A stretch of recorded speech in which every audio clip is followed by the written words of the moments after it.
con la clase. Ustedes ya han visto todo esto.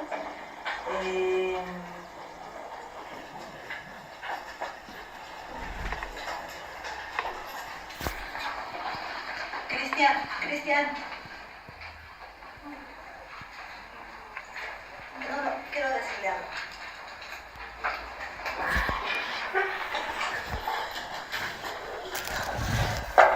Va a estar a presentarse y le dice a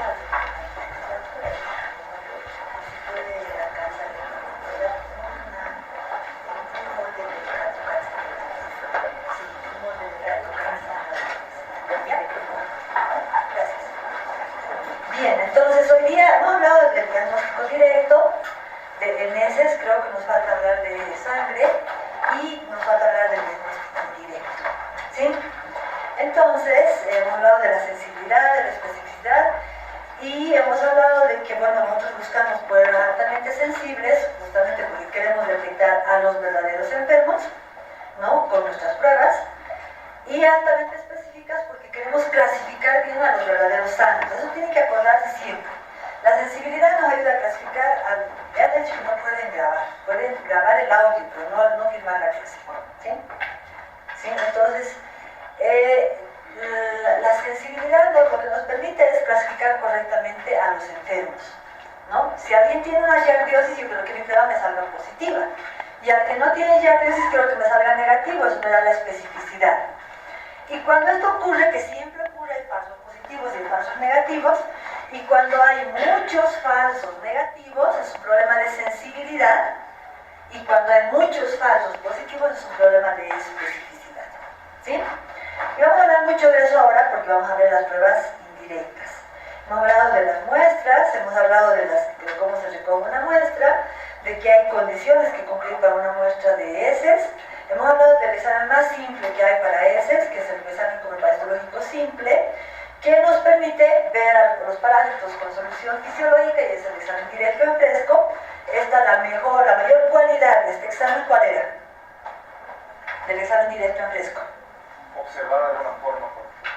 En todos los cromoparasitológicos observo parásitos. Todos los directos. ¿Cuál es la cualidad del examen? Siempre pregúntense eso. Cuando hay una técnica, ¿cuál es su cualidad? ¿Cuál es su ventaja? ¿Por qué utilizo esta? ¿Para qué tipo de parásitos utilizo? Pregúntense eso, porque eso es lo que ustedes tienen que aprender, más que cuánto de heces, cuánto de no. ¿Cuál es la principal ventaja del examen directo en fresco? ¿Se hace con qué? ¿A qué vienen si no aprenden? ¿Con qué se hace el examen directo en fresco? ¿Qué utiliza? El cromoparasitológico simple, ¿qué utiliza? Ese sí, Lugol. El examen directo en fresco, ¿qué utiliza? Ese sí. Tienen que perder su tiempo, muchachos, realmente. Y solución fisiológica. Solo solución fisiológica. ¿Por qué no le ponemos ningún aditivo más? Porque la idea de este examen es ver parásitos vivos y móviles. Entonces me sirve específicamente para cuando tengo que ver parásitos vivos y parásitos móviles. ¿Sí? Fíjense, el examen directo en fresco no me permite colorear ni contrastar a los parásitos. El examen cromoparasitológico simple sí, porque utiliza el Lugol. El Lugol no solo fija la estructura, principalmente contrasta las estructuras con su coloración, que está dada por el yodo. El Lugol tiene principalmente yodo, yoduro de potasio y yodo iodurado. ¿Sí? Y tiene alcohol. La preparación del Lugol en parasitología utiliza alcohol, por eso es un fijador. No muy bueno, pero es un fijador. Por eso no le pongo el Lugol cuando quiero ver parásitos vivos, porque los va a fijar. ¿Sí? Bien. No es lo mismo que el formol. ¿Cuál es la utilidad del formol? Conservar tanto la muestra como las estructuras. No me colorea el formol. ¿Sí? El Lugol principalmente colorea. También fija un poquito, pero principalmente colorea. ¿Sí? Entonces, si yo quiero ver cosas vivas, no le puedo poner ni formol ni Lugol. ¿Sí?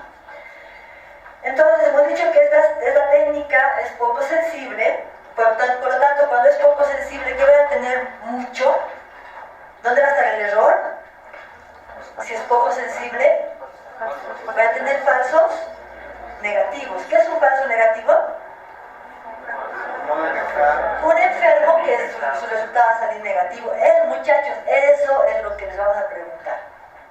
Así que si ustedes estaban pensando que cuánto de ese se le pone, no, porque ustedes tienen una técnica. Y eso es para los laboratoristas, no para ustedes. ¿Sí? Entonces, y el problema de esto es que tiene baja sensibilidad. Su especificidad no es mala. Ningún examen directo tiene mala especificidad. Pero recuerden que veo al parásito. ¿Sí? Entonces, el problema de las pruebas directas está en su sensibilidad. Y esta tiene muy mala sensibilidad. ¿Qué necesitas, no? El molde del gato. Solo el molde. Sí, no me acuerdo cuánto de miligramos necesita. Y de hecho, que les iba a decir hoy día. Gracias, X. ¿Sí? Entonces, esa es su desventaja. ¿Cuál es su ventaja? De este examen comparasológico simple, ¿cuál es su ventaja? Es accesible, miren la palabra que yo utilizo, es accesible. Porque lo puedo hacer en cualquier lugar donde yo tengo un microscopio. ¿No ven? Incluso no tengo el lugol que prepararon otros los parasitólogos. Voy a una farmacia y me compro yodo. ¿O no? Y lo pongo con eso. Y yo le voy a contar, no tengo el cubre objetos. El doctor Martínez, que hacía, raspaba del scotch la goma y ponía eso con eso. Fíjense lo accesible, o sea, puedo hacerlo en cualquier lugar. No necesito equipo, no necesito reactivos. Esa es su ventaja. Pero como tiene esta desventaja, ¿cómo puedo mejorar el diagnóstico con esto? Ya pues, todo esto ya le he dicho, ¿cómo puedo mejorar? No con una serie de cargas, está por ahí. ¿Cómo puedo mejorar? No, ha venido la anterior clase. No ha venido, se salva. ¿Cómo puedo mejorar? ¿Cómo puedo mejorar? Exámenes seriados. ¿Qué es un examen seriado? ¿Qué es un examen seriado? Valdés, ¿no? No cada cierto tiempo. ¿Qué es un examen seriado? Hacer varias pruebas. Hacer varias pruebas. ¿A qué vienen a la clase? A filmarme, llevarse una foto de mi cara y luego ver el espanto que les va a dar cuando vayan a la práctica del examen. Seguramente para motivarse a estudiar ponen ahí mi foto. Ay, no, estudiaré. Bueno, yo creo, ¿no? Hoy no escuchan mi alarmante voz y dicen, ay, no escucharé. ¿Sí? Me imagino. Todo esto yo ya les he dicho.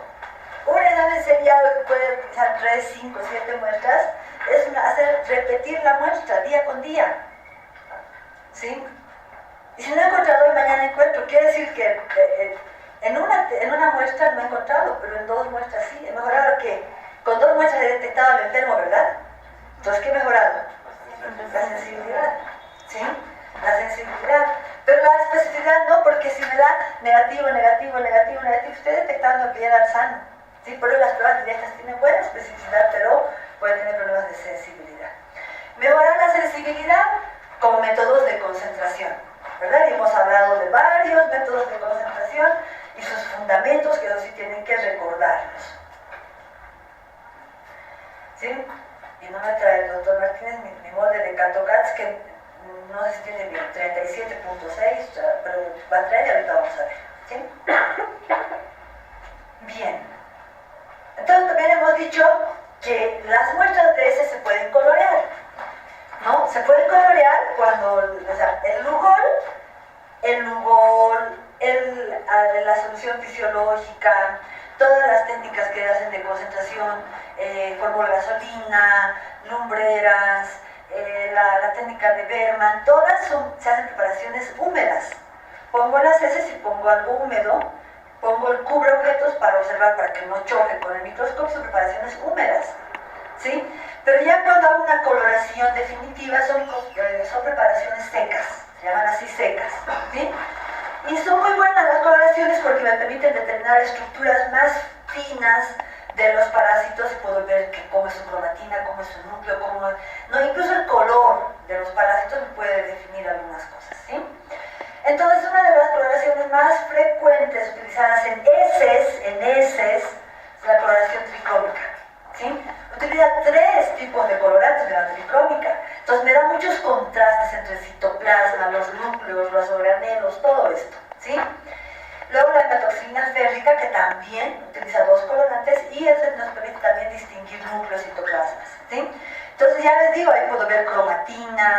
ver núcleos, puedo ver acá. Van a ver que en el transcurso del año así, la cromatina es así, ¿sí? Entonces esa es la utilidad del colorante, ¿sí? Aquí nos atrae el doctor y no.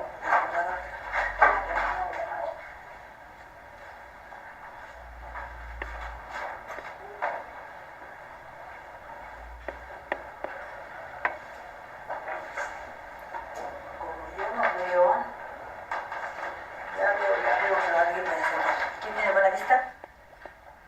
Ahí arriba, ¿qué dice? 46. 41,7 Ya, 41,7, ¿qué? miligramos. Miligramos. Este huequito, todos, los de adelante van a ver bien. ¿Ven? Este es el molde del CatoCats. Tiene un hueco al centro, ¿ven? En ese hueco se ponen las heces. ¿Ese hueco cuántas veces tiene?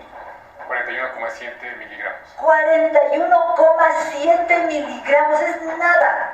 Pero hace un frotis con eso.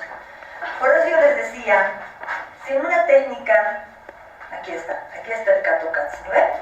Entonces ahí estás palito, con esto raspas, con esto rellenas el huequito y pones exacto, fíjense que está desde 41.7. No es 41.5 ni 41.8, es 41.7 porque tienes que poner al ras. ¿Sí? Entonces, si yo pongo en esta técnica 41.7 miligramos en este hueco, y aquí puedo poner 3, 4 gramos de heces, ¿cuál es más sensible? La técnica de lumbreras o la técnica de sedimentación simple. ¿Por qué? Por una simple lógica. Este está utilizando mucha mayor cantidad de muestra que este. Por eso la técnica de CatoCats no se hace de inicio. No digo, yo tengo Cato, mi hospital hace CatoCats y yo le voy a pedir CatoCats a mis pacientes. No, primero porque solo sirve para el mintos.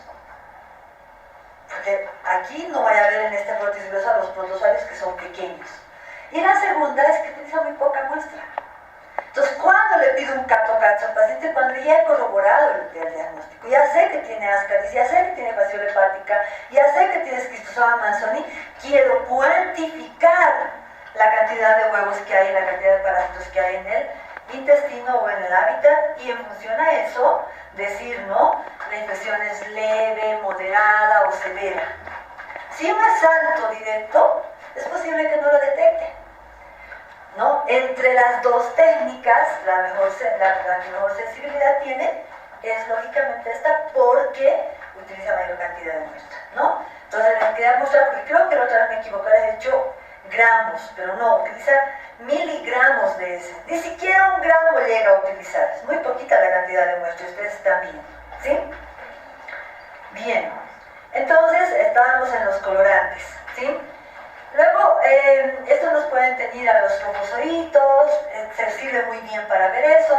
Y una otra coloración especial es la coloración de 100 Nielsen modificada. Ustedes van a ver en microbiología que se utiliza la coloración de 100 Nielsen para colorear al bacilo de la tuberculosis. Es un bacilo ácido alcohol resistente. La coloración 100 Nielsen tiene esta característica. Puede penetrar estas paredes resistentes a la decoloración con el alcohol, ¿no? A resistencia a la decoloración con el alcohol ácido, o sea, todas las estructuras de otras bacterias y parásitos se decoloran. Si yo lo tiño, se decoloran con el alcohol ácido. Pero hay algunos microorganismos que resisten esta decoloración, por eso se llaman bacilos ácido alcohol resistentes, ¿sí? Su pared es la resistente, ¿sí? Entonces, esta coloración es especial para este bacilo, pero también hay algunos parásitos, principalmente estos parásitos que son Cryptosporidium, Cyclospora, Isospora, ¿no? Que son parásitos muy pequeñitos en las heces, que no se los pueden diferenciar fácilmente, pero tienen esa característica de resistir la decoloración con el alcohol ácido. Entonces se utiliza esta coloración y se llama modificada, porque ustedes van a ver que para bacterioscopía se utiliza el calor, se pone debajo de la placa y se pone un vapor, 2 vapores, los que han llevado microbiología se deben acordar, 3 vapores. Entonces dice, el primer vapor abre las membranas, el segundo hace que el colorante penetre, el tercero hace que se cierren las membranas. Nosotros en parasitología utilizamos una fórmula modificada que no utiliza calor, simplemente tiempo, lo dejamos más tiempo, no 3 minutos, media hora lo dejamos con el colorante, ¿sí? Y utiliza lo mismo, fíjense, esta es la coloración tricrómica, ¿no? O la hematoxilina férrica tricrómica, sí, fíjense cómo se han tenido los glóbulos rojos, cómo se han tenido los núcleos, aquí lo mismo, fíjense, este es un núcleo con su cromatina, aquí fíjense el núcleo, cromatina, glóbulo rojo, o sea, le da mayor contraste que el Lugol no da esa calidad de contraste. Y esta es la coloración de Nielsen modificada, utiliza también fucsina fenicada, ¿sí? La fucsina fenicada tiñe todo tiñe, todas las bacterias, todo lo que pueda estar, en este caso en heces, ¿no? Le ponemos el alcohol ácido y lo que no resiste se decolora. Y que en este caso nuestros criptosporidios mantienen el color porque son resistentes, ¿sí? Luego le ponemos azul de metileno o verde de malaquita, como en este caso, y contrasta el verde de malaquita, ¿sí? Y con fucsina se quedan teñidos nuestros parásitos. Es muy útil para los coccidios, ¿no? Estos ustedes ya saben, por la primera clase, que criptosporidios, ciclosporidios, son coccidios, y estos son coccidios intestinales. Sirven para todos estos coccidios la coloración de Ciel-Nielsen modificada. Luego, para parásitos tisulares, también cuando yo, por ejemplo, veo una carne, un músculo de cerdo, puedo diagnosticar directamente en el tejido los cisticercos. Ustedes van a ver en la siguiente clase justamente aquello. Luego, por ejemplo, esto se puede obtener después de una cirugía hepática, una cirugía abdominal, una cirugía de diferentes lugares donde crecen estos quistes, se llaman quistes hidratídicos. Podemos sacar y directamente verificar si corresponden a los quistes hidratides de un parásito que se llama Echinococcus granulosus, ¿sí? Luego podemos hacer biopsias, ¿no? Pero en realidad tengo que saber de dónde voy a cortar, ¿no? Específicamente una parte de músculo, una parte de tejido para saber y ver qué voy a encontrar. Esta es una biopsia de músculo donde se ha encontrado Trichinella spiralis. Trichinella causa la triquinosis, ¿sí? Entonces ya saben que triquinosis no es sinónimo de cisticercosis, ¿sí? Son dos parásitos diferentes. La triquinella es parásita en el músculo y no es macroscópico. Los cisticercos sí. Ustedes van y de repente se comen en un lugar agachadito un asadito de chancho que no está bien cocido, parten y pueden ver el cisticerco macroscópicamente, ¿sí? Pero Trichinella spiralis se ve solamente a la microscopía, no se puede detectar cortando la carne del músculo. Y luego dice examen directo en fresco, entonces ¿qué utilizará? Ya les he dicho, no me responden, están fritos. Solución fisiológica. Todos los exámenes directo en fresco, no solamente los de heces, todos utilizan solo solución fisiológica. Examen directo en fresco de líquidos o similares. Esto, por ejemplo, es fluido vaginal, ¿no? El fluido de secreción vaginal. Entonces, si le pongo una gotita de solución fisiológica, yo puedo ver a los trofozoitos de tricomonas vaginales moviéndose. Esa es la utilidad del examen directo en fresco. Los voy a ver moviéndose con sus flagelos, ¿sí? Entonces aquí está, esta es una célula del epitelio de la mucosa vaginal y ahí está tricomonas vaginales. No se ve muy bien aquí, pero se ve bien cuando está moviendo, ¿sí? Aquí sí se ve su flagelito, sí se ve sus flagelitos ahí, ¿sí? Bien. Exámenes directos para parásitos hemotisulares, ¿no? La más frecuente, la más utilizada en parasitología de los exámenes para parásitos, si son hemotisulares, ¿dónde estarán? Sangre y tejidos, ¿no? Hay parásitos que inicialmente están en la sangre y luego pasan a los tejidos. Y hay parásitos que están preferentemente en la sangre, ¿sí? Entonces para esto sirven los exámenes que hacemos en la sangre periférica, ¿sí? Este se llama examen de gota gruesa y extendido sanguíneo o frotis. O sea, el extendido sanguíneo son dos pruebas en una sola. Gota gruesa y frotis o extendido sanguíneo, ¿sí? Normalmente se utiliza de elección para el diagnóstico de la malaria en nuestro país y en el mundo entero, pero nos sirve para la detección de otros parásitos hemotisulares también, ¿sí? Fíjense, no necesito hacer una muestra de punción venosa, con una punción capilar es suficiente, porque saco una gran gota de sangre para la gota gruesa, por eso es una gran gota, y una gota que es un tercio de esta gota para el frotis, ¿sí? El procedimiento es sencillo, ojalá lo hagamos cuando veamos malaria o también en la práctica de diagnóstico. Ahí está la muestra tomada y el frotis parece bien fácil. Dices, tú pones el extensor, extiendes y ya tienes esto, ¿no? Parece fácil, pero en la práctica no es tan fácil, ¿sí? Luego la gota gruesa se le da unas vueltas y vueltas y vueltas y vueltas, ¿sí? ¿Con qué propósito? La gota gruesa es una gran gota de sangre. Si yo dejo que se seque ahí, ¿qué va a pasar con esa gran gota de sangre? Se va a coagular, muy bien. Y si se coagula, se va a hacer... ¿Qué pasa cuando ustedes tienen una herida? Se pinchan, se hace un coágulo, se forma una cicatriz y luego se desprende, ¿verdad? Exactamente eso pasaría si nosotros dejáramos esa gota ahí sobre el portoqueros. Al procesar, al teñir, al lavar, se va a ir la gota gruesa, ¿sí? Entonces, ¿por qué agarro el portoqueros y doy vueltas y vueltas sobre la gota gruesa? Porque al hacer esto rompo la red de fibrina, porque es la red que se encarga de la coagulación, que se forma por uso de la coagulación. Entonces rompo esa red de fibrina y es una sangre ya no coagulada, es una sangre extendida pero en varias capas, ¿sí? La punción es venosa, capilar, ¿sí? Es fácil. Ahora incluso hay dispositivos para hacer la punción. Y luego de que seca esta muestra, ustedes me dirán, ¿por qué ha hecho una gran gota bien oscura y una lámina fina de sangre? Porque tienen diferentes propósitos. La gota gruesa es una técnica de concentración, porque tiene por lo menos 10 capas de sangre. Me está concentrando las capas de sangre en un solo lugar. En cambio, el frotis no es una técnica de concentración porque es una capa fina. ¿Dónde tendré más posibilidades de encontrar al parásito? En la capa de concentración. ¿En la gota gruesa o en el frotis? Gota gruesa. En la gota gruesa. Porque si es una técnica de concentración, tiene mejor sensibilidad que el frotis, ¿verdad? ¿Sí? Todos ustedes me dirán, ¿y para qué hace frotis? ¿Sí? Hago el frotis porque en el frotis se van a mantener las estructuras de los glóbulos rojos, blancos y de los parásitos tal cual. Porque no he destruido, no he movido, no he hecho nada. Si están tal cual, por lo tanto, en la gota, en el frotis, tengo más posibilidades de encontrar al parásito así con sus formas, con sus colores, con sus tamaños, y por lo tanto mejora la especificidad. El frotis mejora la especificidad.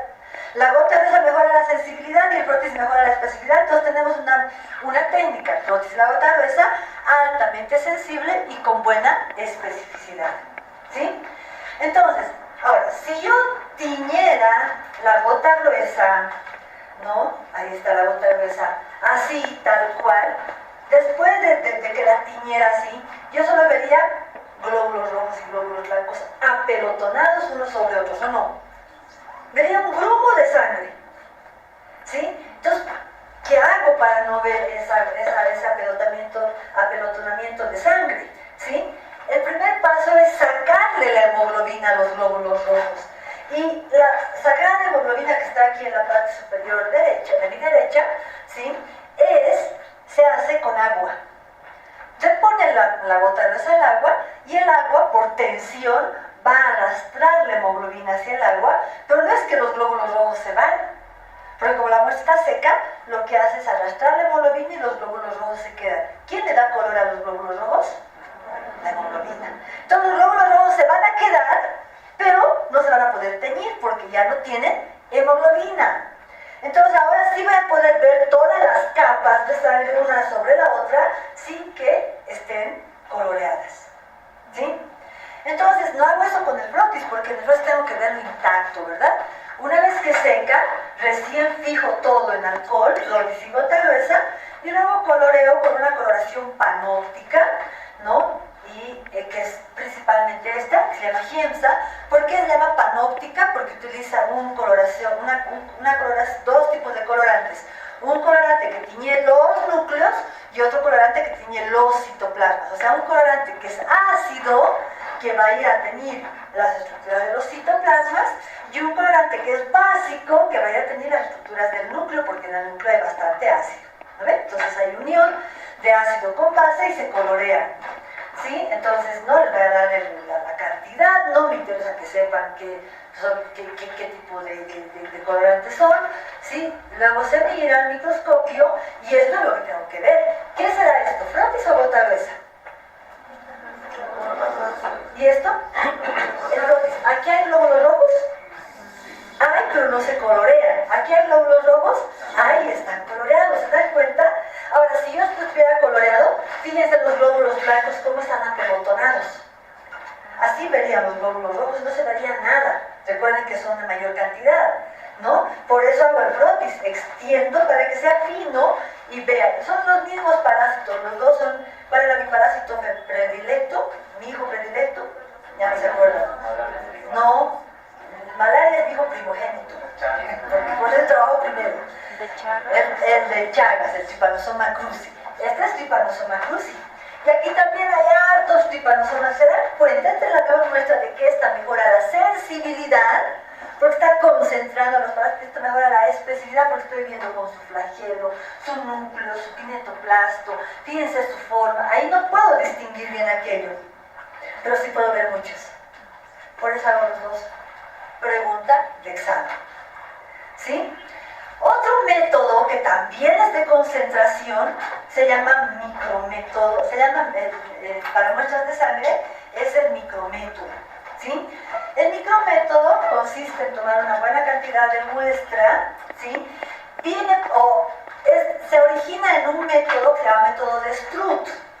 Struth es el apellido de la persona que ha ingeniado este método. ¿Qué hacía Struth?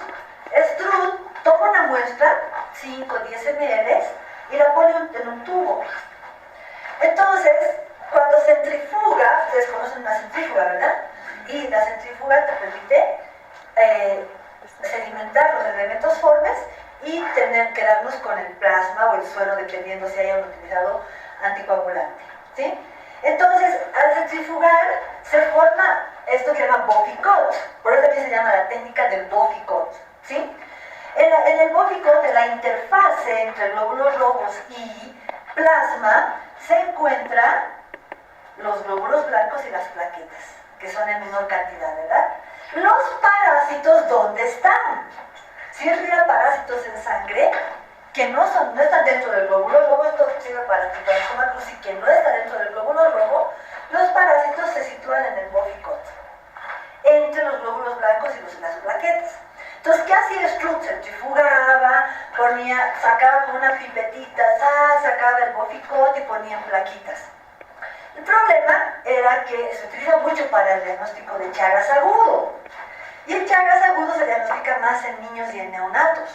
Entonces resultaba muy difícil tomarle 10 ml de muestra a un neonato, ¿sí?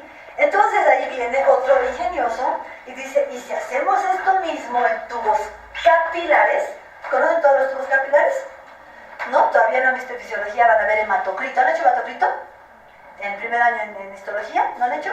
El hematocrito es una técnica que te sirve para ver la cantidad de glóbulos rojos, el porcentaje de glóbulos rojos que tenemos en sangre, ¿no? Haces lo mismo, pero en un pequeño tubito que es este, y luego mides, dice 50% de glóbulos rojos, porque mides el total y calculas con una tablita, ¿sí? Lo mismo se hace para la enfermedad de Chagas agudo. Fíjense, aquí estamos tomando una muestra, ya es capilar, porque es menor cantidad, en estos pequeños tubos, y luego los centrifugamos en una centrífuga de tubos capilares, ¿sí? Es lo mismo, pero como es en tubos de microhematocrito, se llama micrométodo, ¿sí? Entonces, esto se hace, este es el Struth y este es el micrométodo. ¿Dónde están los parásitos? En el Boficot, ¿sí? En el Boficot, pero ya no tengo la necesidad de sacar de nada. Puedo ver directamente en el tubo. Entonces, en el tubo voy al microscopio, enfoco esta parte y aquí en el Boficot van a estar los parásitos vivos, moviéndose. Entonces, la técnica sirve para parásitos, pero que no me saquen fotos. ¡Qué barbaridad! Luego mis diapositivas, ¿saben dónde están? En la OPEA, en la San Simón, en la San Francisco. Y es para ustedes, no para todos. Pero no me paga la OPEA. ¿No ven? Entonces, pero de verdad, yo una vez fui a la San Simón a dar una charla. Y me decía, ¿por qué no nos pagas y demás? Entonces, cuando viene y me dice, mire doctora, ya nuestro docente nos sabe las mismas diapositivas de su docente, las mías en la clase de su docente. Por eso no quiero que saquen fotos de que firmen esto. ¿Sí? Es para ustedes, para el que viene a la clase. ¿Sí? Bien, entonces esto sirve para parásitos hematocelulares que son extracelulares, nos sirve como una técnica de concentración y nos sirve para ver parásitos vivos. ¿Sí? Ahora, ¿yo puedo hacer un examen directo de sangre en fresco? ¿Se podrá o no se podrá? Claro, pongo una gota de sangre, pongo una gota de solución fisiológica. Examen directo en fresco. Todo lo que sea muestra la solución fisiológica, examen directo en fresco. Y ahí puedo ver a los parásitos moviéndose, claro que sí. ¿Cuál es su desventaja? De esa muestra, examen directo en fresco. De esa técnica. ¿Cuál es la ventaja de esta versus el examen directo en fresco? ¿Cuál utilizará más muestra? Esta, pues, muchachos, utiliza un tubo de sangre y se hacen 4 tubos para esto. En cambio, no es una gota de sangre. ¿Cuál será la desventaja del examen directo en fresco de sangre? Tiene baja sensibilidad. Esta mejora considerablemente su sensibilidad. Con un examen directo en fresco yo puedo detectar entre el 10 a 20% de Trypanosoma cruzi en Chagas agudo. Con esto detecto más del 90% de casos. ¿Se dan cuenta cómo mejora la sensibilidad? Porque es una técnica que utiliza más sangre y es de concentración. Otros exámenes que pueden hacer, pueden aspirar de las lesiones, los pueden cultivar. Para parásitos hematocelulares utilizamos bastante el método triple N, del cultivo NNN, Novimac-Nicol. Lo pueden buscar bien para cómo se escribe, Novimac-Nicol. El medio de cultivo que utiliza sangre y una fase líquida donde el parásito se va a seguir moviendo y se va a estar reproduciendo porque obtiene nutrientes del agar sangre y se reproduce. Excelente método con alta sensibilidad. No es de concentración como tal, porque en realidad no concentra, sino aumenta la producción de parásitos. ¿Sí? Luego podemos inocular en animales para ver cómo responden, obtener la muestra de acá. Podemos hacer biología molecular, que lo vamos a explicar ahora. Y algo que no está aquí, que lo tienen en su texto, pero lo voy a explicar, es el xenodiagnóstico. Xenodiagnóstico se escribe con X al principio, xenodiagnóstico. Xenodiagnóstico también se utiliza para parásitos hematocelulares, específicamente para Trypanosoma cruzi. ¿Qué utiliza? ¿Quién conoce la vinchuca? Ya conocen los que han visto el año pasado, ¿sí? Utiliza vinchuca, utiliza los bichos que transmiten la enfermedad de Chagas. Se crían en el laboratorio, están limpios, están vírgenes, y agarran 40 vinchucas, imagínense. Cada una mide como 0,5 centímetros. Y le ponen en 4 frascos al paciente. Entonces el paciente se tumba y le ponen las vinchucas. ¿Para qué? Para que coman el paciente. Parece tétrico, ¿no? Todas las vinchucas empiezan a engordar, así, se hacen bolitas. Luego de un mes, las vinchucas se enflaquecen y en el laboratorio analizamos su caquita. Porque el parásito está en el tubo digestivo. Entonces vamos analizando vinchuca por vinchuca si tiene parásitos. Es una excelente técnica de muy buena sensibilidad. ¿Por qué? Porque si hay un parásito en toda la sangre que ha succionado las vinchucas, se van a multiplicar en el intestino de las vinchucas. Entonces cuando yo veo su caquita, ya no veo uno, veo hartos.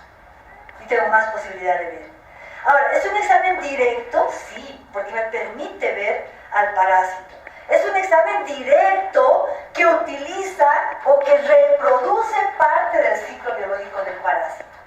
Igual que los cultivos reproducen parte del ciclo porque se multiplica el parásito en el cultivo. Los métodos indirectos. Los métodos indirectos, recuerden, no vamos a ver al parásito, vamos a ver la respuesta del organismo frente al parásito. Y dentro de los métodos directos hay esencialmente estos 3. La serología, la intradermoreacción y la inmunohistoquímica. ¿Cuál es la diferencia? No todos tienen el mismo fundamento. El fundamento de la serología es que detecta anticuerpos, ¿sí?,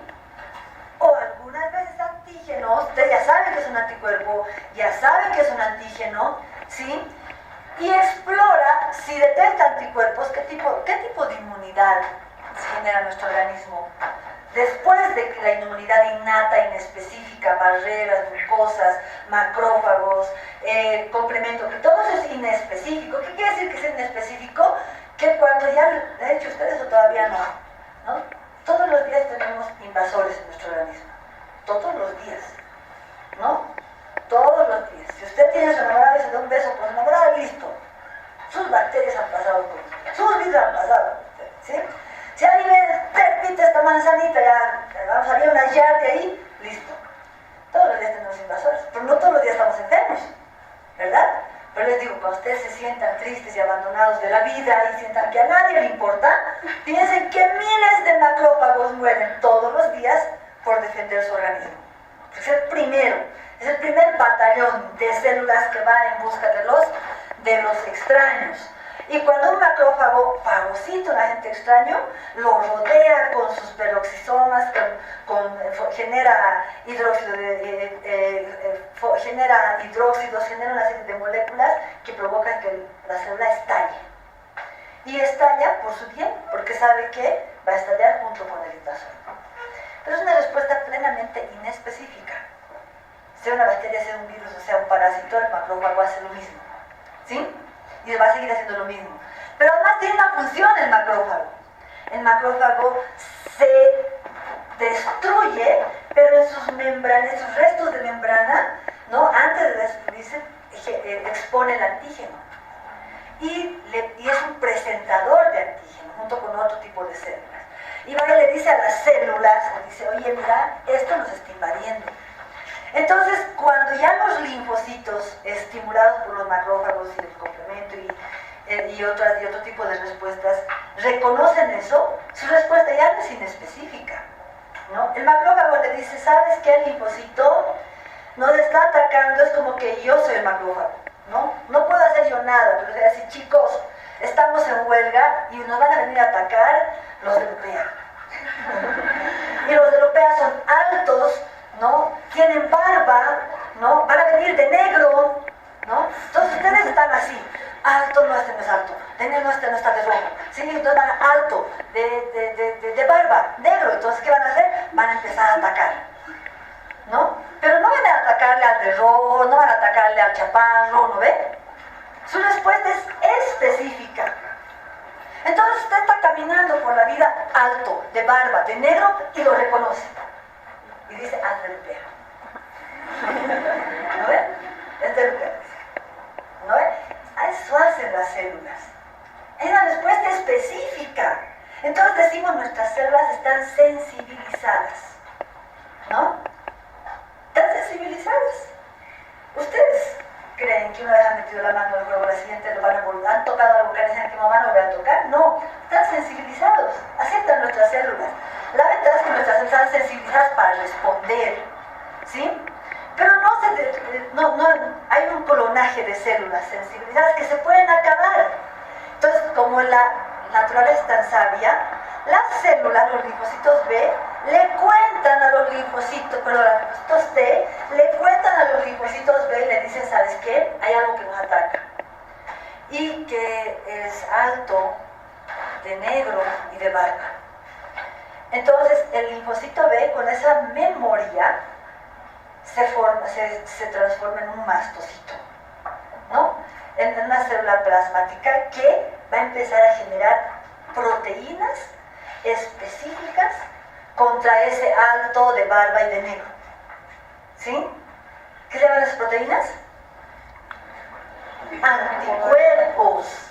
Entonces, la primera respuesta específica es la respuesta celular y la segunda es la respuesta humoral, la que es mediada por los anticuerpos es humoral. Entonces, si la serología detecta anticuerpos en contra de antígenos, ¿qué explora? La respuesta humoral, ¿sí? Ahora, fíjense la interrelación. Explora, dice, la inmunidad celular mediante la respuesta tisular secundaria a la administración de un antígeno. Yo le administro un antígeno en el brazo al paciente, el antígeno ha entrado, pero si mis células tienen memoria de ese antígeno, dicen, ah caramba, alto de barba y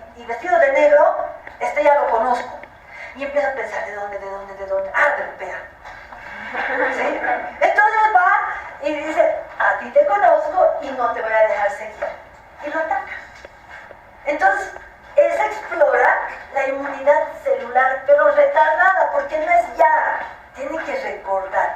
Entonces, no es ese momento que reacciona, tiene que pasar 48 horas para que haya una reacción, ¿sí? Entonces, esto es toda la inmunidad celular. La inmunohistoquímica, en cambio, se hace en tejidos. Tomo una muestra de hígado, de mucosa vaginal, etc. ¿Sí? Y entonces, sobre esto, pongo ciertos colorantes, ¿no? Esa histopatología, y en esta se marcan los anticuerpos, o sea, el anticuerpo del tejido lo marco. Entonces, hay una reacción antígeno-anticuerpo, pero detecto anticuerpos en el tejido. En cambio, en el otro caso, en la serología detecto anticuerpos circulantes. ¿Sí? Muy poco hacemos para parasitología y inmunohistoquímica, más ese para el virus. ¿Sí? Entonces, la serología es la investigación de las reacciones basadas en las reacciones antígeno-anticuerpo y se hace in vitro. ¿Qué quiere decir in vitro? Que yo tengo que tomar una muestra de sangre, llevarla al laboratorio y hacer en tubitos, en plaquitas, en todas estas cosas. ¿Sí? Se hace fuera. Entonces consiste en buscar anticuerpos de los pacientes en sangre circulante, puede ser en suero o puede ser en plasma. ¿Ustedes saben la diferencia entre el suero y el plasma? No saben nada. Entonces, cuando yo tomo una muestra de sangre, si yo utilizo un anticoagulante, entonces se inhibe el proceso de coagulación de la sangre y por lo tanto hay varias proteínas en el líquido y se llama plasma. Si yo utilizo un anticoagulante, si no utilizo anticoagulante, se forma un coágulo y por lo tanto hay ciertas proteínas que no están en el líquido y se llama suero. Entonces es lo mismo, solamente que unos con sangre anticoagulada y otros con sangre no coagulada. ¿Sí? Depende de la toma de muestra. En cualquiera de los dos puedo identificar los anticuerpos. ¿Sí? La serología también en algunos casos permite detectar antígenos, o sea, al parásito. ¿Sí? Las técnicas serológicas son varias, ahí está un listado que ustedes van a encontrar en el texto, sí, pero voy a explicar las más importantes. Esta es la inmunofluorescencia indirecta. Utiliza la fluorescencia para revelar la presencia de anticuerpos en el plasma. ¿Sí?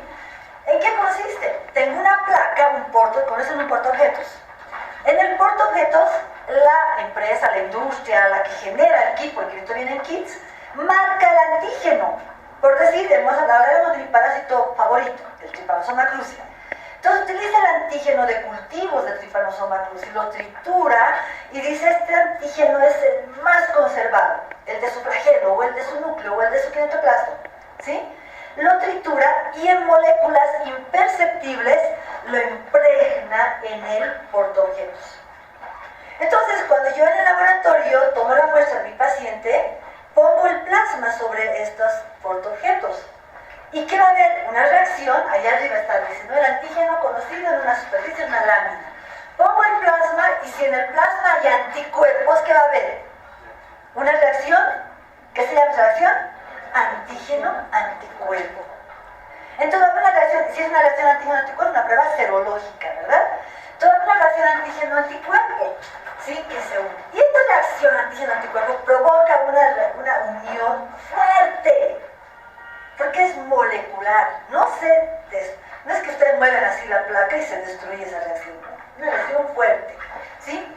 Pero como es molecular, como ni siquiera son microscópicos, micrométricos los anticuerpos y los antígenos, son pues, no se los puede ver ni con el microscopio de óptico, ¿sí? Tendríamos que ver ni con el microscopio electrónico, son pequeñas moléculas, son proteínas, ¿sí?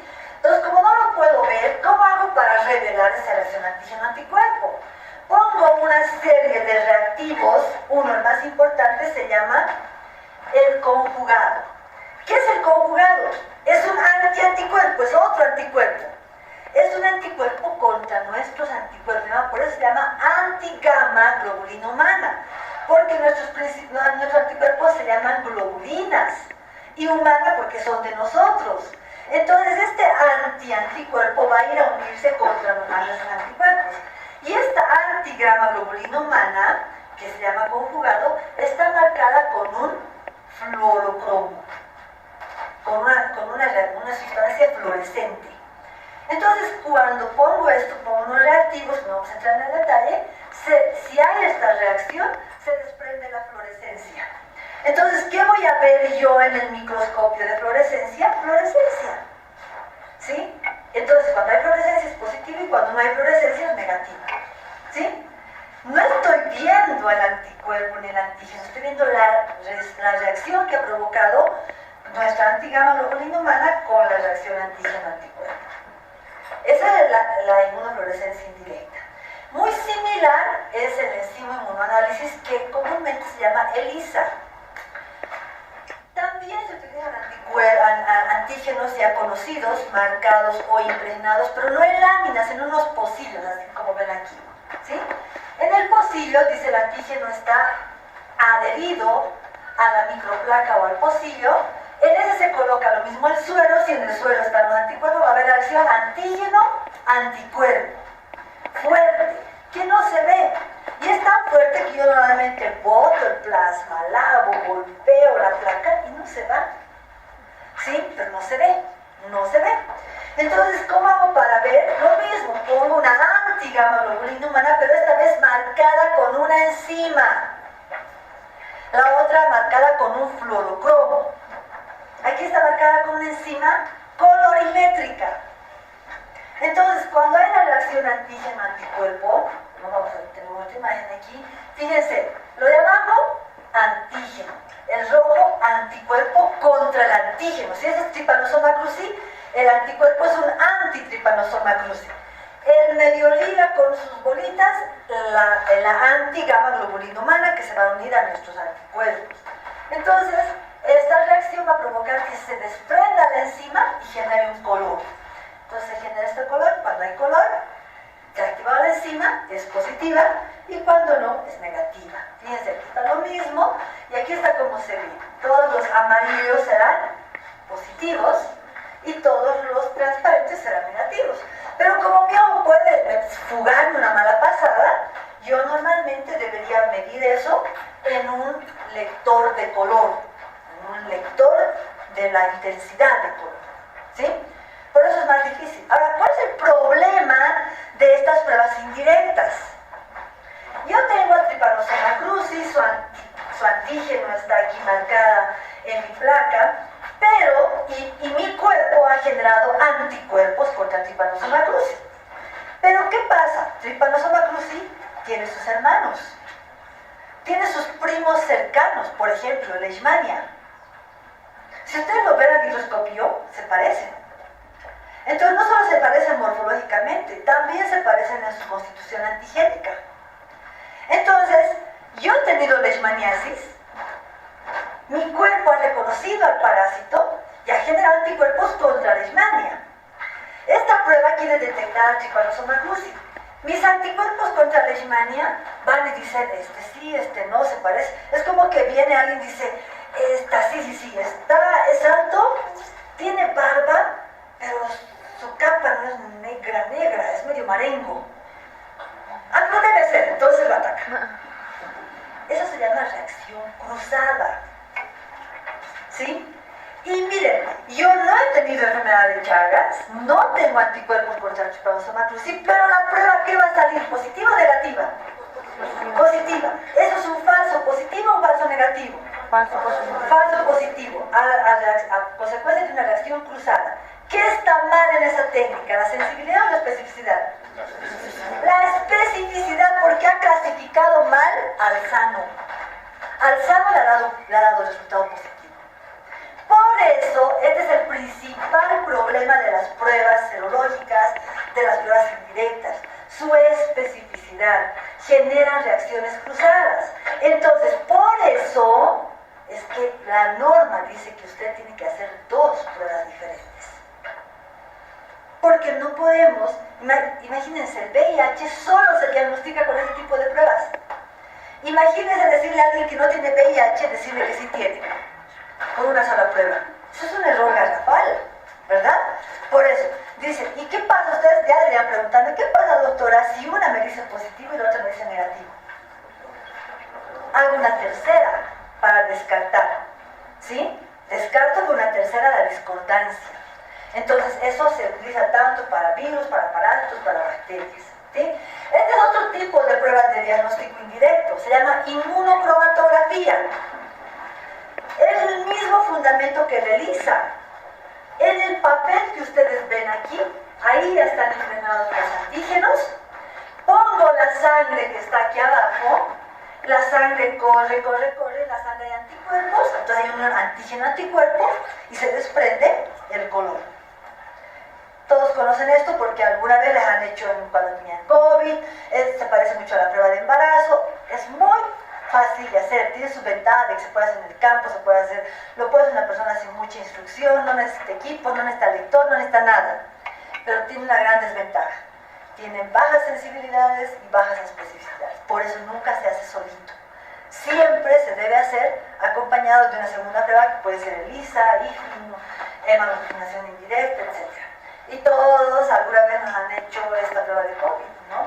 Fíjense, tal son las preguntas de embarazo, ¿sí? Siempre hay una línea que se marca, porque es la línea de control, que te dice si está funcionando bien el taco. Y la otra, la línea del test, que es la que te dice si está positivo o negativo. Y esta es la intradermorreacción o la indagación de la inmunidad celular. Esta es una prueba in vivo. ¿Qué quiere decir in vivo? ¿Qué se hace sobre el mismo paciente? No se toma una muestra. Fíjense, está inoculando una pequeña cantidad de antígeno. Ustedes dirán, pero doctora, le va a provocar una enfermedad si le están metiendo al agresor. ¿Sí? Pero este antígeno está atenuado.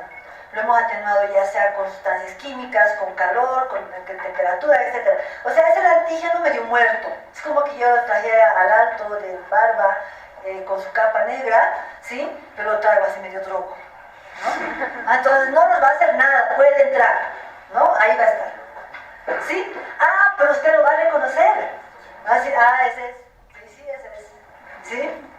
Lo va a reconocer y va a generar una reacción, entonces eso hace. ¿Por qué inmunidad retardada? Porque yo después de 2 días recién mido aquí en la induración, la respuesta frente al antígeno, ¿no?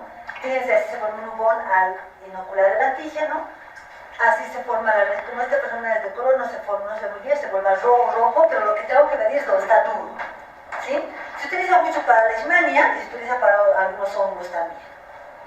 Entonces, ¿cuáles son las limitaciones de estos métodos?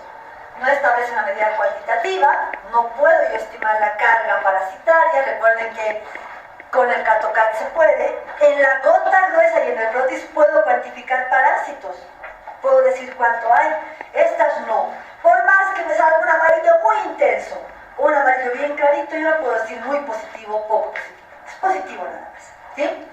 La magnitud de la respuesta inmunitaria no siempre está correlacionada con la carga. Tú puedes responder muy bien, tener muchos anticuerpos, pero no es necesariamente porque hay muchos parásitos, sino porque tu respuesta inmunitaria es muy buena.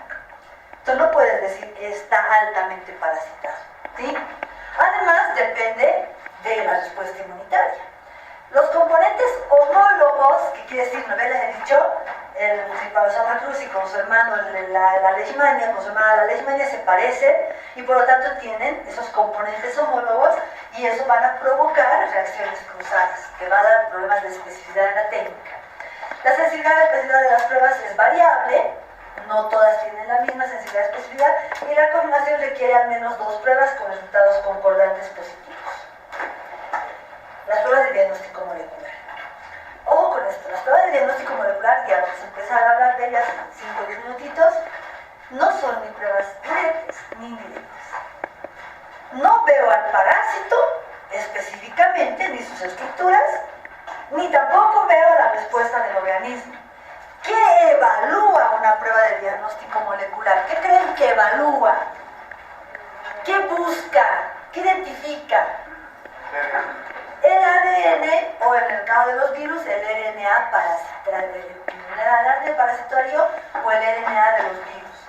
O sea, el material genético. Ahora, en esta lógica, si yo quiero, tengo mi paciente, Trypanosoma cruzi, ¿no? Aquí. Lo puedo buscar en sangre, lo veo majestuoso como es, con una prueba directa. No lo puedo ver porque ya está en el corazón en la fase crónica, saco un poco de sangre y detecto los anticuerpos, ¿verdad? ¿Eso hace las pruebas moleculares? No. Ni me permiten ver al parásito ni sus estructuras, ni me permiten ver la respuesta inmunitaria. No es ni directo ni indirecto, es molecular, ¿sí? Pero entonces, ¿qué busco? El ADN. Entonces, si yo estoy buscando el ADN de este Trypanosoma cruzi, la prueba la tendré que hacer en una muestra de sangre entera o en una muestra de suelo. ¿Dónde está el parásito? ¿Dónde está el ADN del parásito? Normalmente, ¿dónde está el ADN? En el núcleo, muchachos, en el núcleo. En algunas, también en las mitocondrias, ¿o no? ¿Quién tiene ADN en las células? El núcleo y las mitocondrias, ¿sí? Entonces, para yo obtener ADN, tengo que tener al parásito. O sea, yo tengo que pensar, voy a hacer una prueba molecular, por lo tanto, ¿qué muestra voy a utilizar? Tengo que pensar en la muestra donde puede estar el parásito. Ustedes me dirán, entonces hago un examen directo, ¿para qué va a ser una prueba molecular tan cara, tan costosa, tan engorrosa? Es que el diagnóstico molecular es muchísimo más sensible que el diagnóstico directo. ¿Por qué? Porque amplifica miles de veces el ADN parasitario. No veo al parásito, veo su ADN amplificado. Esa es su ventaja, ¿sí? Entonces yo tengo un parásito en 5 ml de sangre, ¿lo voy a ver ni con el Strut ni con arsenodiano? No lo voy a ver, ¿sí? Entonces, pero si le hago una PCR a esa muestra de 5 ml, un parásito, ADN se amplifica, eso sí lo voy a detectar, ¿sí? Entonces, por eso se utiliza para cuestiones excepcionales. Y esto es importante, que ustedes tienen que saber dónde está el parásito. Yo recuerdo, ustedes todavía no han visto, pero van a ver la siguiente semana, cisticercosis. La cisticercosis provocada por un gusano, ¿saben, no? Y ataca el cerebro, más raro todavía, ¿sí? El gusano, en forma de gusano, está en el intestino, pero su larva está en forma de larva, de un quistecito, en el cerebro, ¿sí? ¿Cómo llega al cerebro? Van a estudiar bien ustedes en la siguiente clase. Pero el problema no es cuando, no hay mucho problema cuando el parásito está en el intestino, es muy benigno, a pesar de que mide 5 o 7 metros. Una persona puede nunca darse cuenta que tiene una tenia en el intestino. Puede vivir feliz con su tenia, ¿sí? Pero puede tener un quiste de 1 centímetro en el cuarto ventrículo y se puede morir, ¿sí? Entonces, resulta que un día viene una amiga y me dice, mi hijo está con cisticercosis, o sea, con el problema en el cerebro. Y digo, qué pena, y le digo, a ver, pásame sus exámenes y todo. Y me pasa un examen donde decía, ¿qué prueba han hecho? ¿Tomografía? No. Quiero prueba de sangre. Sangre, le digo, pero con sangre no se confirma. Pásame los resultados, y me pasa un resultado, decía, biología molecular. PCR positiva. ¿De dónde tendrían que haber tomado la muestra para haber encontrado ADN del parásito? Del cerebro. ¿En la sangre puede estar el ADN del parásito? No, porque el parásito está en el cerebro. Entonces ese laboratorio se ha inventado, así de simple. Le digo, ¿qué muestra le han tomado? Una muestra de sangre, me dice. Y le han dado el resultado de PCR positiva. Entonces su médico ha visto, no, tienes cisticercosis, hay que hacer exámenes, que no sé qué. Se dan cuenta, y digo, mis estudiantes que se hacen tomar el pelo con los laboratoristas, porque no saben el fundamento y porque no saben dónde está el parásito. Pues solo le creen, ¿no? ¿Y cuántas tomadas de pelo pasan por no conocer? ¿Sí? Por no conocer. A mí no me toman el pelo. Cuando me dicen, quiero ver. Quiero ver, o sea, mándeme la muestra, quiero ver en el microscopio, ¿no? ¿Por qué? Porque sabes, doctor, esto es increíble, esto no es posible, ¿sí? Entonces, la premisa para el diagnóstico molecular es que la muestra debe ser tomada o debe ser analizada. La muestra analizada debe ser la muestra que contiene al parásito. Entonces, no toda muestra de sangre, de suero, de plasma va a contener al parásito. Ojo con eso. ¿Sí? Entonces, no voy a entrar en esto porque lo van a ver en bioquímica. Recuerden que virus, este es el virus del dengue. Bacterias, esta es la Escherichia coli, linda, ¿no? Y parásitos, todos tienen material genético. ¿Sí? ¿Nuestros glóbulos rojos tienen material genético? ¿Cómo que no? ¿Y cómo entonces se multiplican? ¿Cómo que no? No tendrán membrana nuclear, pero claro que tienen núcleo, tienen ADN y RNA que está disperso por todo el citoplasma. ¿Sí? Pero claro que tienen ADN. ¿Nuestros glóbulos blancos tienen ADN? Claro. ¿Sí? ¿Nuestras células epiteliales tienen ADN? Claro. Entonces, si yo, por ejemplo, voy a extraer una muestra de sangre, en la sangre hay glóbulos rojos, hay plaquetas, hay glóbulos blancos, hay los parásitos, y de repente, incluso en mi jeringa, había un honguito que estaba contaminando. Pues la muestra tiene todas las posibles muestras de ADN, ¿no? Este es mi parásito favorito, y este tiene ADN nuclear, este es su núcleo, y tiene ADN mitocondrial. Esta cosa que ustedes ven aquí es la mitocondria. Ustedes dirán, ¡qué increíble! ¿En histología han visto células donde se ve su mitocondria así tan grande? No. Este parásito les va a mostrar con toda libertad su mitocondria. ¿Y por qué se ve al microscopio? Porque tiene mucho ADN. Y esta mitocondria es clave para nosotros los parasitólogos para detectar secuencias alteradas, resistencia al medicamento, de variedad genética, etc. ¿Sí? Entonces, no voy a hablar de esto porque esto lo van a ver en bioquímica, ¿no? Hablo muy intenso, solo me dan molecular a mí, les doy solamente eso, ¿sí? Entonces, ¿el paciente tiene o no tiene una infección? La pregunta es, ¿cuál es el agente infeccioso? ¿Con qué lo debo tratar? Entonces necesito yo hacer un examen, ¿no? Ahora, vamos a pasar esto, ¿sí? El diagnóstico molecular tiene esta ventaja, es bien sensible, es bien específico, y algo que antes no se creía, decía, no, pero hay que mandar una semana, 2 semanas al laboratorio. Mentira. Puedes hacer un diagnóstico molecular en 3 horas. Ahora puedes hacerlo en 40 minutos. ¿Sí? Con la muestra y ya está. Es veloz. ¿No? ¿Cuál es su desventaja? Costo, porque necesitas para un equipo muy especializado, reactivos que son caros y que son poco accesibles, y necesitas un perito molecular. No lo puede hacer cualquiera. No es que alguien vaya y dice, a ver, no están las pipetas. No, no es así. ¿Sí? Alguien vaya al copro, ya ha visto en la facultad, hace un copro. Pero esto no. ¿Sí?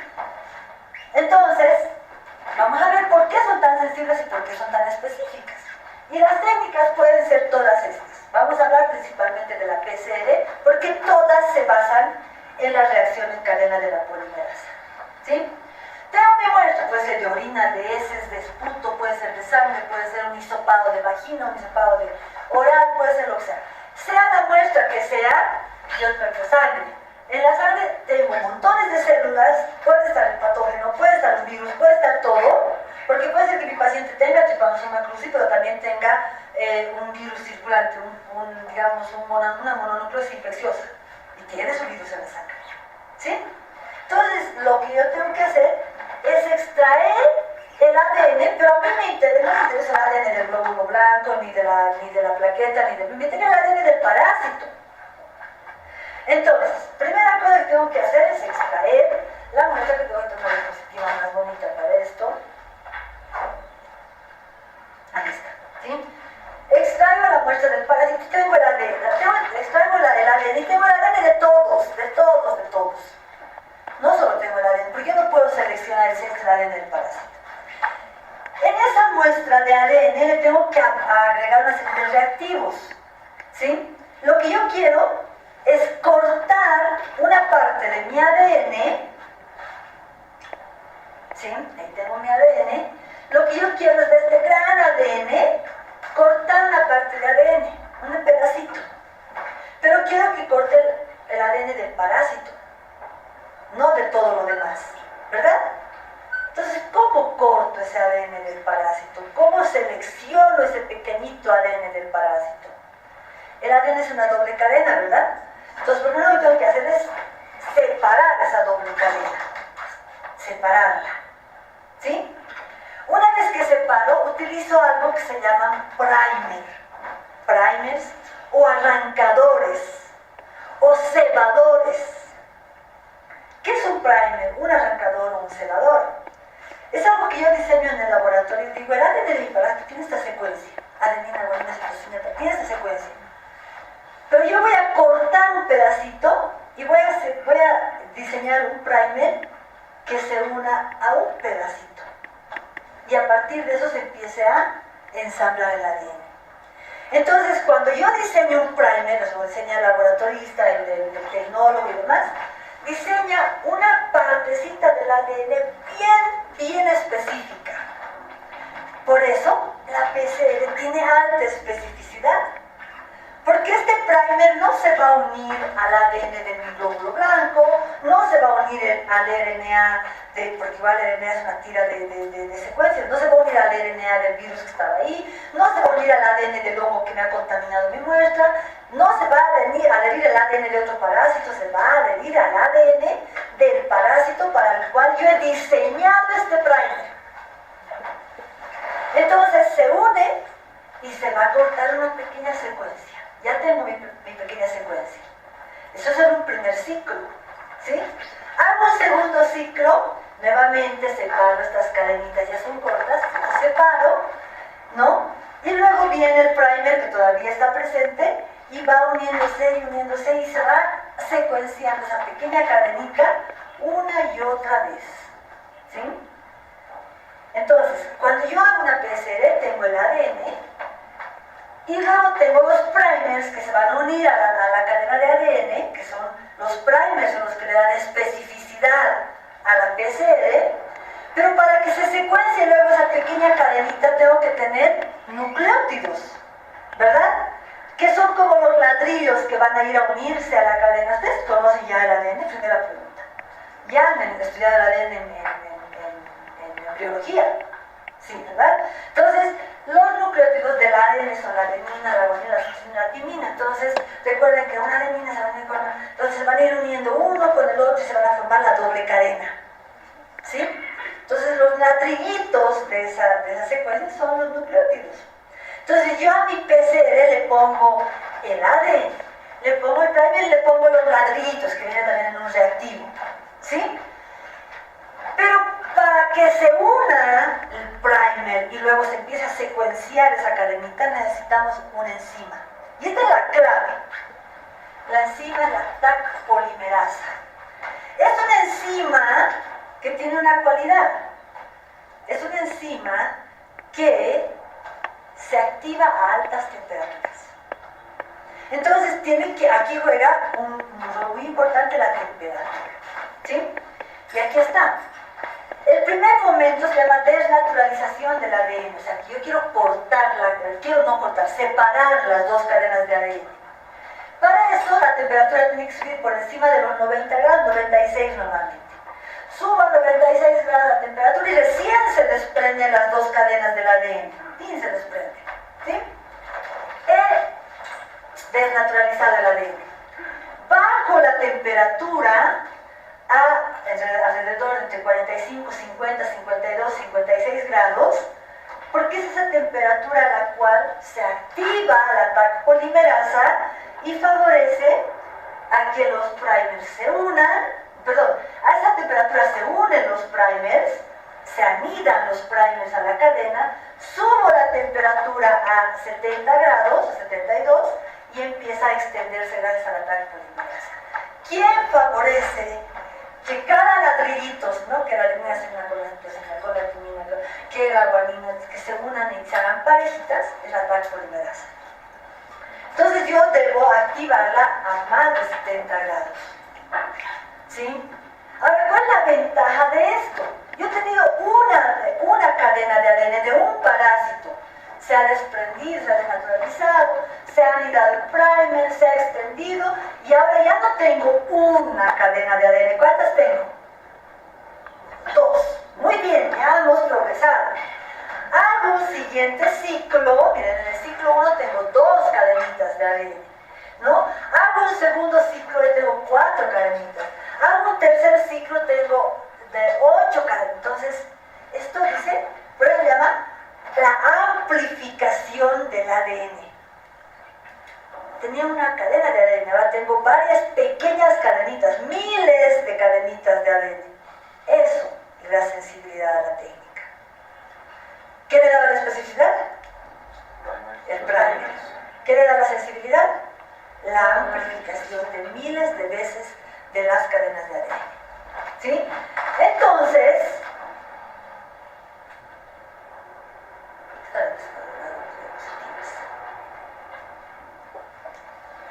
lo que yo voy a ver no es el ADN en vivo y en directo, porque eso es molécula. No es al parásito. Voy a ver, no, lo voy a revelar en una electroforesis que me va a permitir recuerden que todas las cadenitas pequeñas tienen el mismo peso molecular. Se van a juntar y en la electroforesis lo voy a ver en forma de banda, como ven arriba. Entonces, después de un procedimiento yo voy a ver, banda positiva, había ADN. ¿Sí? ¿Se dan cuenta? Hola, doctor. Doc, ¿me va a esperar o no, doc?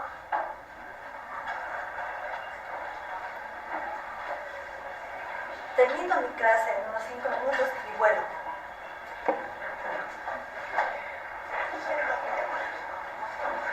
Ya, gracias, doctor. Gracias, doctor. Entonces, fíjense, ¿no?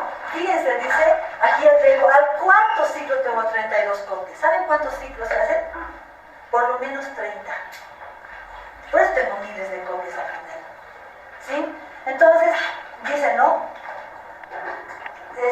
Hay 35 ciclos, 68 billones de copias hacen.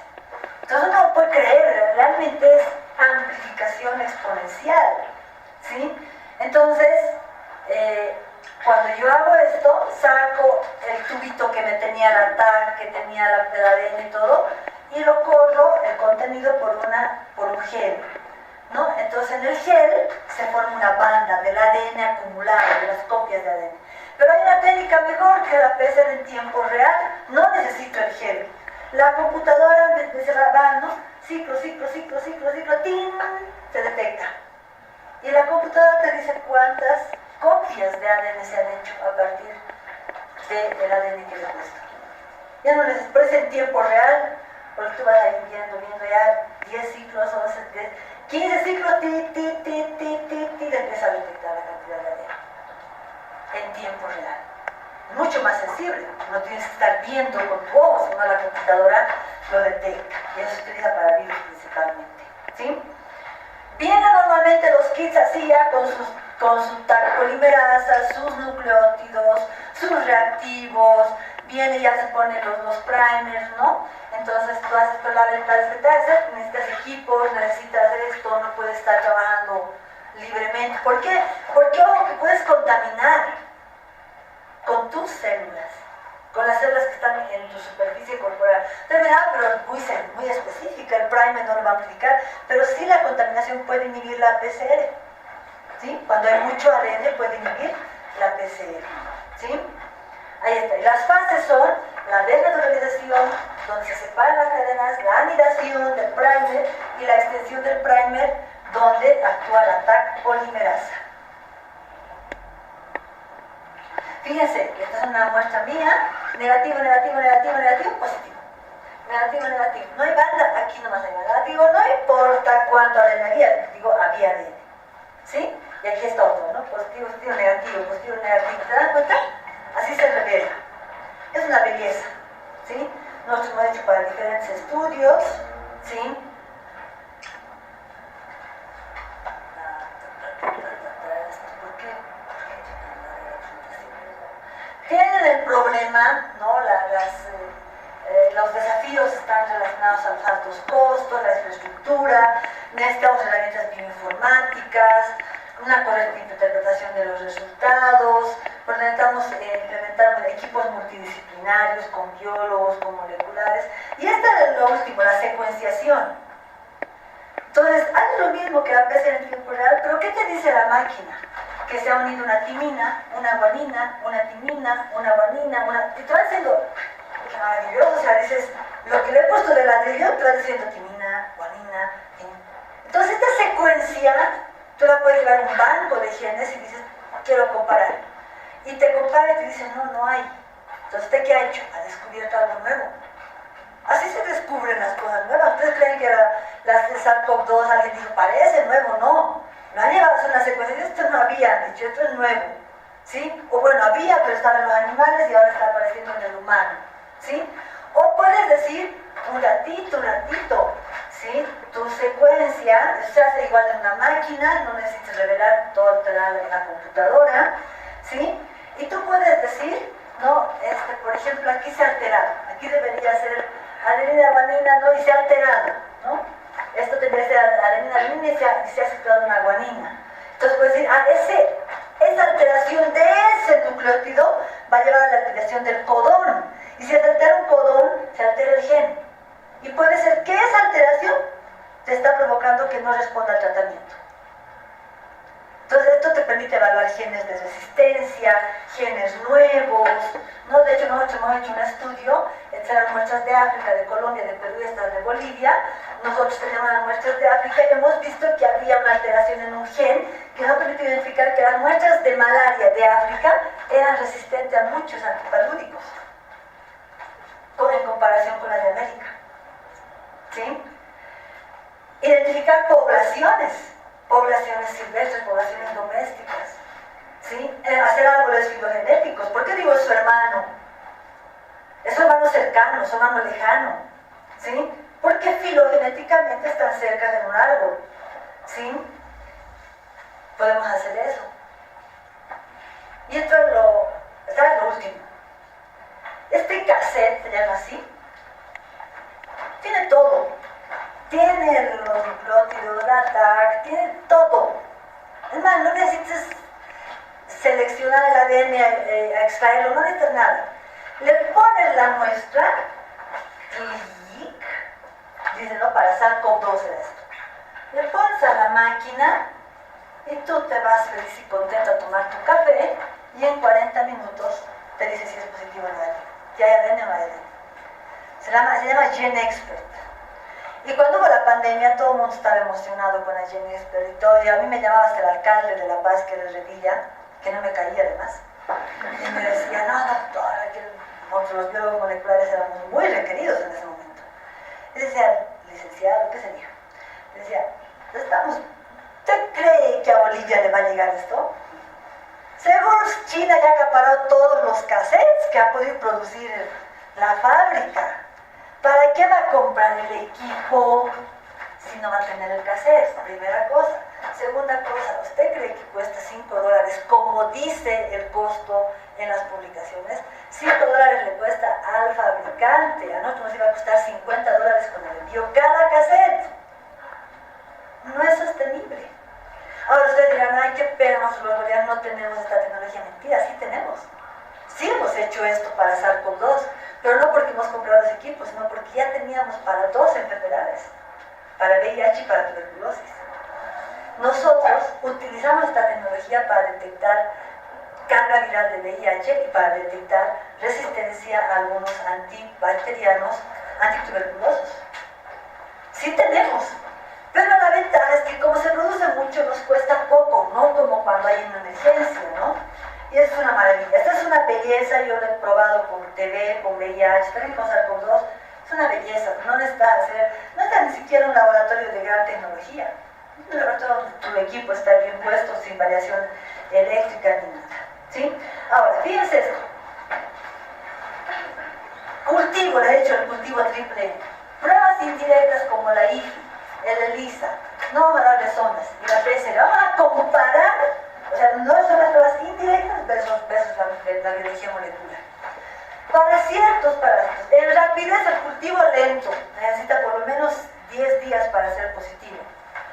Rápido y relativamente rápido. Depende de